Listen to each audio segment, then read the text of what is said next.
slave. I'll be buried in my grave and go home to my Lord and be free. Oh, freedom. Oh, freedom. Freedom. Oh, freedom. Oh, freedom over me. Over me. And before I be a slave, I'll be buried in my own grave and go home to my Lord and be free.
No more weeping, don't you know? No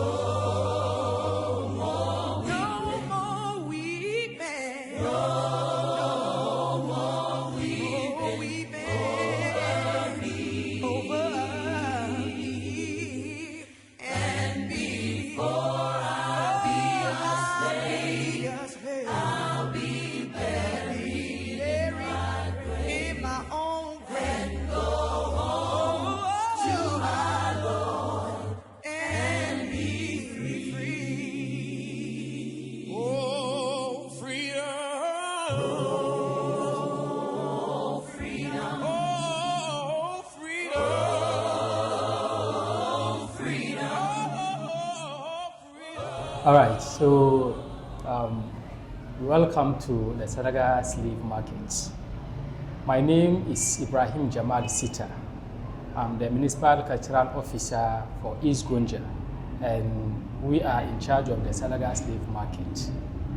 The Salaga slave trade comprises of 2 or 3 sites. We have here, which is the Salaga Slave Market. Then we also have the Salaga Slaves Wells and Bath and the Salaga Slave Cemetery.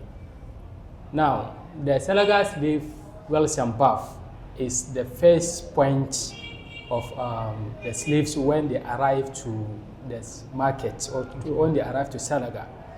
When arrival, because the slaves walk from a longer distance, imagine you walking from all the way from upper east, upper west on a foot in a thick forest. Definitely before arrival, you look dirty.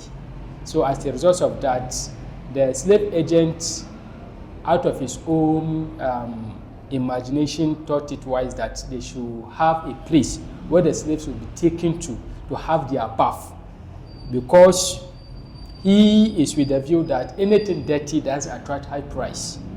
So for that matter, they are taken there to have their bath, where they are given shea butter to moisturize their skin. Then they are prepared for sale. Then from there they are brought to the market, which is here. That is the Salaga Slave Market. There is a route linking the two. So on arrival, when they take them there and then they had their bath, then from there they walk straight to the market. So this is the market. I think in a short period we'll be walking into the market where you see certain statues that depict how the slaves are being commodified. We say commodified because at that time it was a very big market. It extends from here up to the roadside, but due to urbanization, now some of the lands have been encroached. So that is why you see the premises or the market just limited to what is this enclosed here. If not, it's straight to that particular up to the roadside.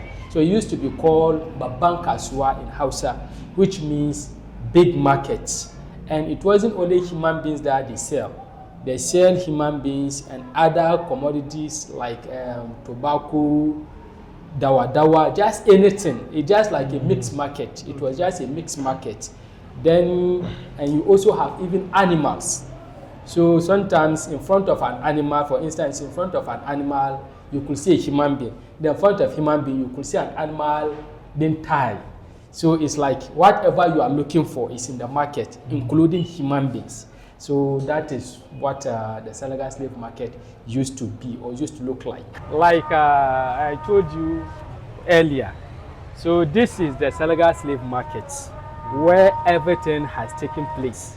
So sometimes you do see the tree that you see behind us, the Baba tree, has witnessed everything, all the atrocities. In fact, more than human being can witness. This particular tree, because it's in front of it that everything happened. The slaves are hooked against it, everything. This is where the slaves have been exhibited. So the Salaga slave trade, like we always tell people, was not the beginning of slave trade in Africa. And like the perception that people have, the white man introduced slavery to Africa, we always say is not true. Before the arrival of the white people, our people were into what we term as domestic slave trade, where people acquired the services of slaves for household activities like washing of boats and then the rest. And somewhere in 1441, a Spanish explorer known as Gonzales took 14 African slaves to Spain for domestic activities. So for that matter, however, this was for domestic purpose. So the Salaga slave trade that we are talking about today started as a result of the trans-Atlantic slave trade. Now, what brings about the trans-Atlantic slave trade? The trans-Atlantic slave trade came into being as a result of the discovery of America and then the Caribbean by the Spanish and then the Portuguese. These two people or countries discovered America and then the Caribbean. Now, when they discovered that continent, it was a very vast vegetation zone. So they thought of using there for the cultivation of tobacco and sugarcane. So that is what brought about the transatlantic slave trade. Now, the first people they used as laborers there were the European hardened criminals and then the native Indians. However, because of their skin, the tropical disease was killing them. They couldn't withstand the environment, the weather condition there. So, like I said, the tropical disease was killing them in numbers. So, because the Spanish and then the Portuguese already have ideas about Africa, so they brought the idea they should come to Africa and then look for African slaves to experiment to see whether it worked. So the first people they sent there as slaves were those slaves they took earlier to their hometown, the 14. And then when they also, the Portuguese, when they settled in Africa earlier, some of them were practicing agriculture. So they have some African slaves who were working for them in their farms. So these were the first people that they used as the first slave they took to that continent. Now, the transatlantic slave, how was it organized? Some people describe it as a triangle in the sense that you have the Europeans, bringing in the European goods, such as bracelets, necklaces, tobacco, whiskey, just salt, anything European bowl, broken mirror, not something expensive, gunpowder, guns, yes. And that time the most demanded commodity was gun, because at that time our kings were into what we term as war of conquest. Every king want to conquer the other kingdom to expand his kingdom. So the demand for guns were very high at that time.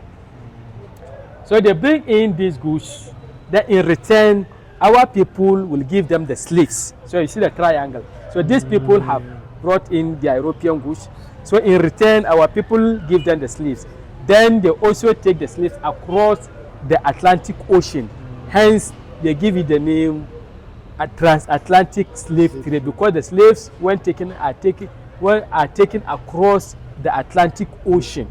Okay.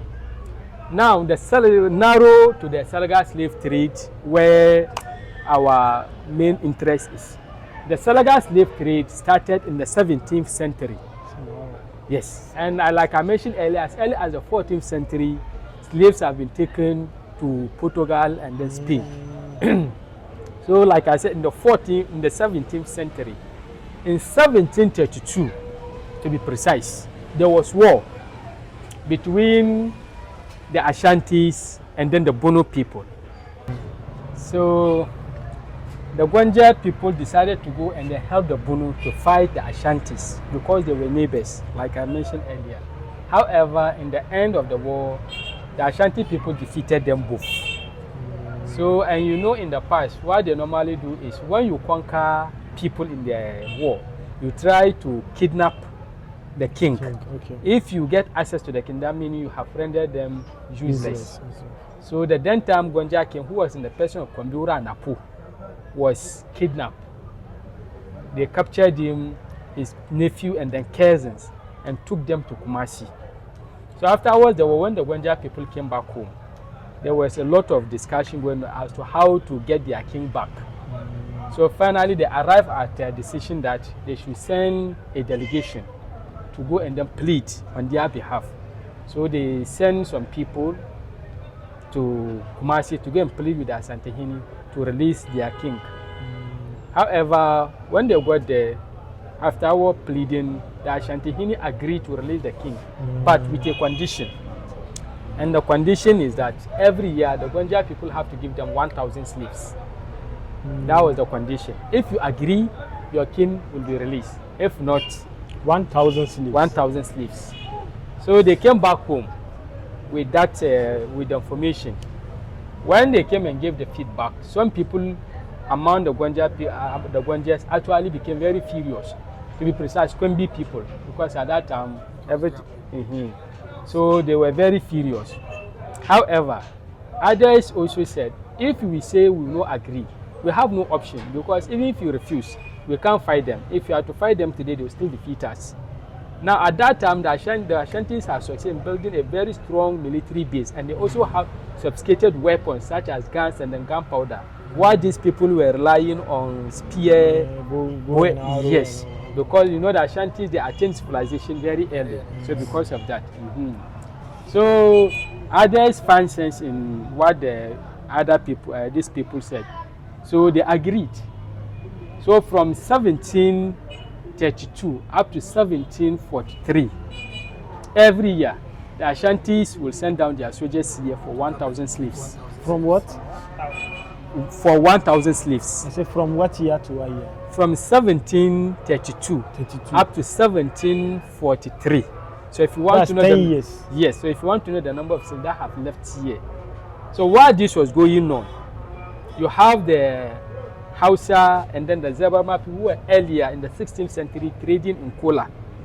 Also going around buying and then raiding. So they were the slave raiders. The Hausa, the Zabarma, you know, in the 16th century, they were here trading in Kola. At that time, Salaga became the #1 Kola market in sub-Saharan Africa, being controlled by the Ashanti, the Ashantihini. So these were the same people when the slave trade started, and they now realize the lucrative business now in the slave trade.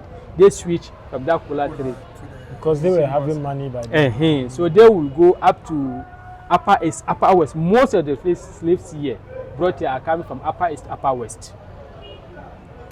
So, like this, so the slaves when taken here, when they get them to Kumasi, then at Kumasi, the Ashanti, they will select the ones they want to keep. Then the rest, they proceed with them and then sell them to the white at the Cape Coast. So they were making money out of it. So for Salaga Slave Market, the white man never came here. Okay. Yes, they were prevented by the Ashantis. It was just the Hausa and then the Zabarma who were here earlier. So they were serving as the slave agent. So Salaga Slave Market, we only have slave agents, but we don't have slave masters. The masters were at Cape Coast. And sometimes our other history has even slaves from Mali, Burkina are sometimes brought here. Because here there's a shortcut to Cape Coast, passing through Kafaba. There was the lake there. Yes. So in 1744, the Gwanja people became fed up and refused to provide the slaves. So in 1745, the Ashanti people invaded Pembi and then attacked the Gwanjas. At that time, during that particular war battle, the Bunu people also came down here to help the Gwanjas. However, in the end, they still defeated them, and that battle became very fierce. They fought from Pembi up to the slave cemetery here, then from there to this point. At that time, a new Kwambura has emerged. The Kwambura Napo was no more there, It was now the era of Kwambura Esa Nwurfo. It was his era in the 1745 war battle. So he was the Kwambura at then. So by the time they get to the slave market, they start to overpower the Gwanjas again. So they once again were targeting as usual the king. But he didn't want to be captured and then taken out so that his people would suffer like the other. So he fought effortlessly. So from there up to this point, there's a particular grave over there where the Center for National Culture is. At that point, he was captured. So when they captured him, they struggled. He said he will go. So spiritually, finally he vanished. So they couldn't take him there. But when he also vanished, no one has seen him since then. Till now. So that's why later one of the Kwamburas decided to dig the grave there to save his memory. Because that is the point where he vanished. So there the history splitted.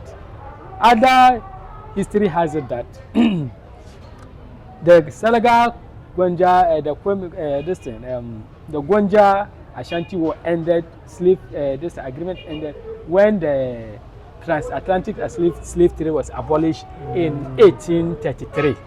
According to that history, they took their last batch of slaves here and then add some for the one they took from the Gombes. So they got them to Kumasi. They were on their way to Cape Coast when the announcement came that the transatlantic slave trade has been abolished. So at that time, they couldn't bring them back.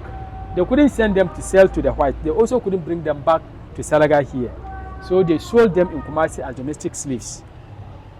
And then, however, they didn't want the people to look like them. So they gave them marks and named them, is it Donko or something like that.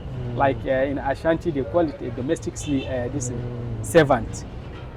So, but as time went on, there was intermarriage between the natives and then these slaves. So that gave rise to the new Ashanti generation. There you have them thick, tall, and then fair. If not, according to history, native Ashantis are dark and then short. Then other oral tradition also has it that it ended at the Boya. That there was a particular point when the Boya king became fed up, and then he drafted an idea to end everything. And his idea was that he made the Kwambura to understand, and he told the Kwambura that when the year ended, people are coming for the slaves, he should tell them to come to the Boya. This year he will provide. So when they came, he already have his idea, and his idea was he made them to create a hole from the palace up to outside.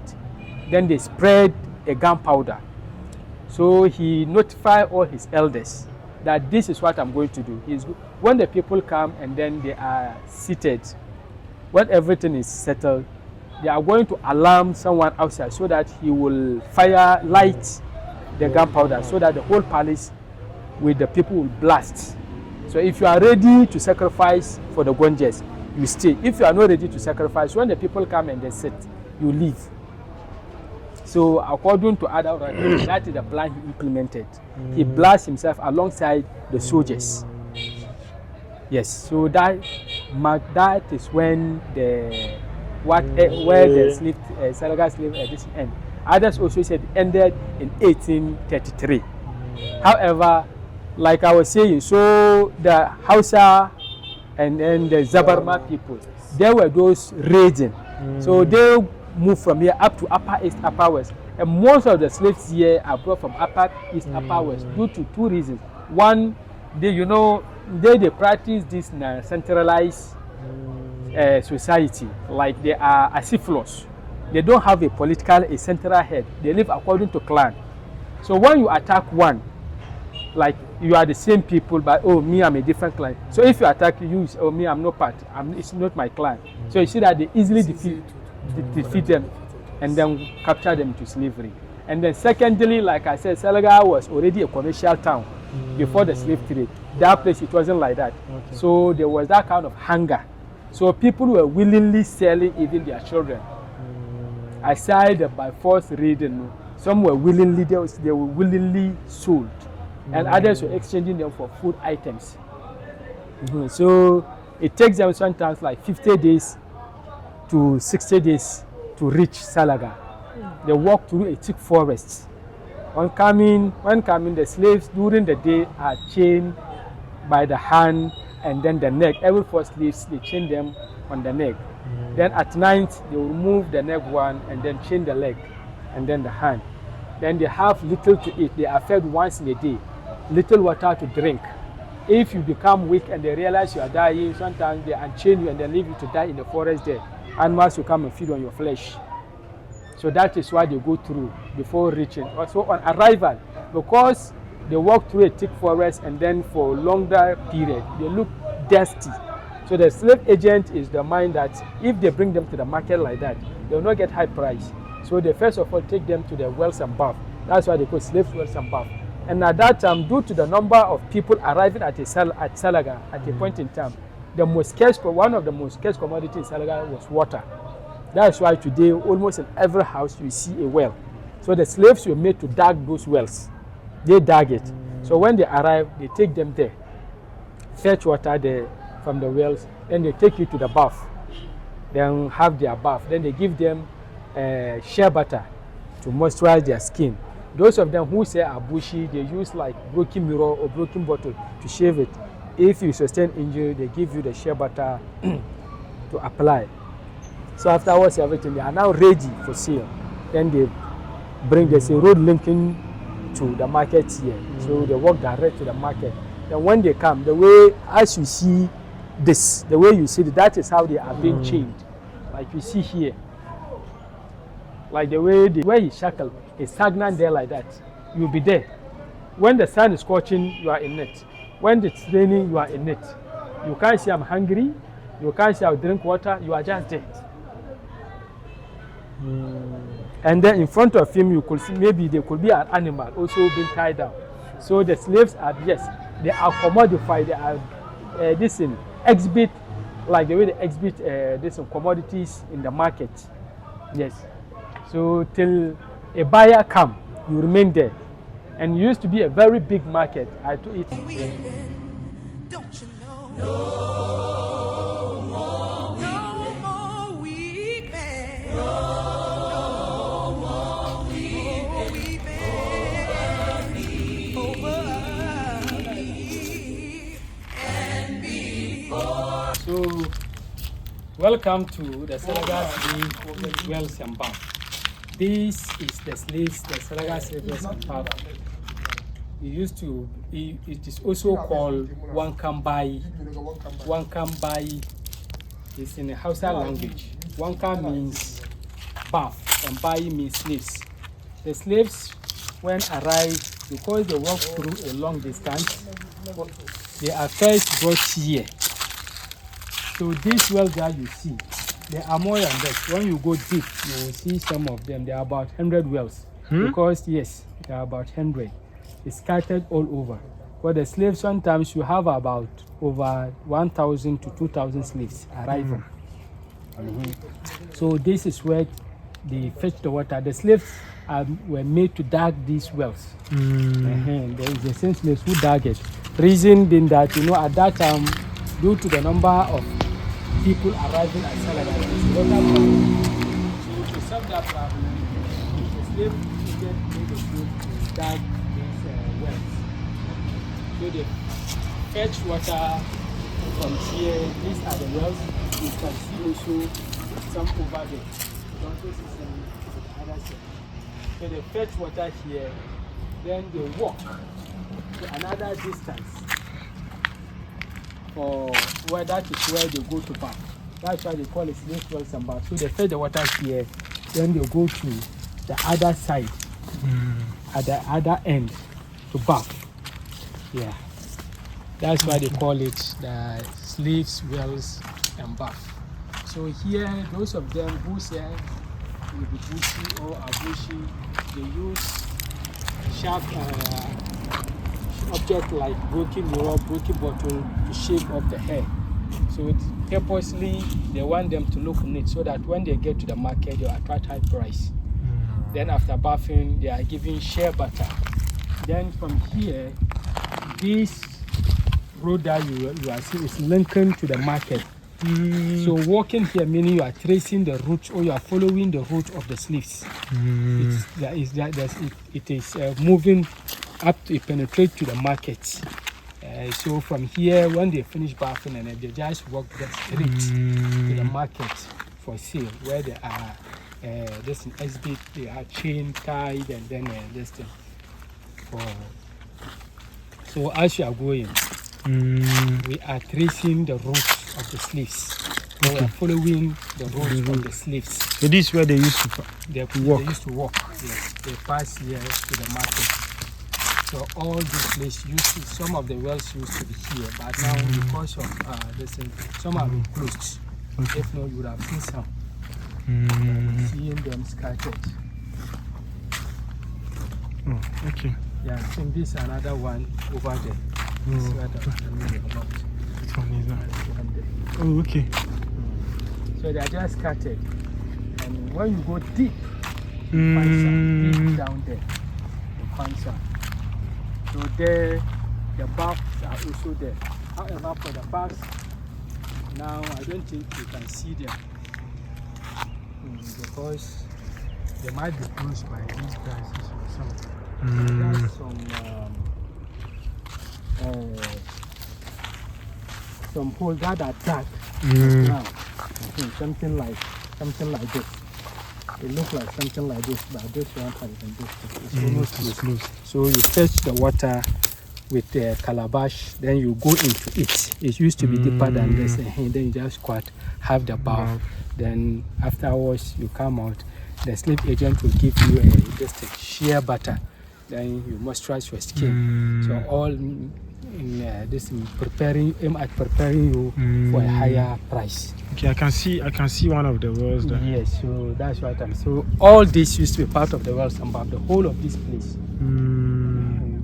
They fetch water. All these places. Some of you, the wells used to be. Some of them used to be here.